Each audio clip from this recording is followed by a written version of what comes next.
The concept for revival actually comes from a really interesting teaching in mystical Christianity, which is that an era is divided into three portions. The first portion is the time of the Father, the second portion is the time of the Son, and the third portion is the time of the Holy Spirit.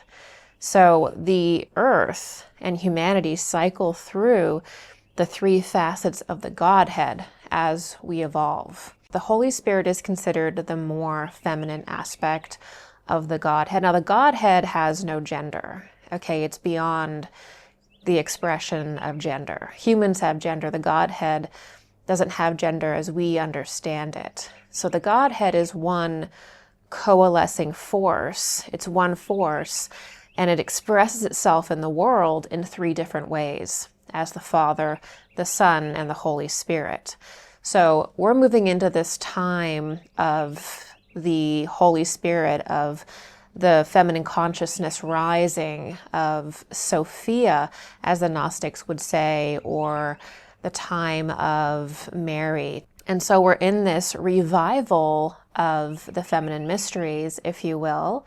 In the Trinity, the Holy Spirit is the force that reveals the relationship between Father and Son, between the uncreated, which is the Father, and the created, which is the Son. So the age of the Holy Spirit, the age of the feminine, looks like a time in which all ideas start to be drawn together, and we see the through line between all things.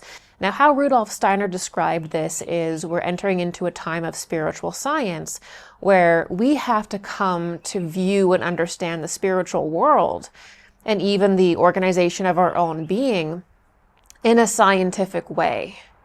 No longer can we sort of exist in this dreamy, superstitious consciousness that mainly defines people's spirituality today, or escapism, right? We now have to understand our own spiritual self and the spiritual world to the same degree of exactness that we understand the natural world with natural science.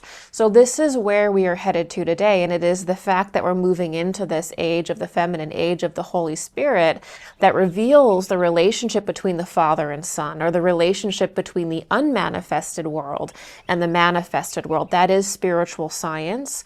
That is this time we move into where we see and we begin to understand with precision the way in which everything and everyone is connected.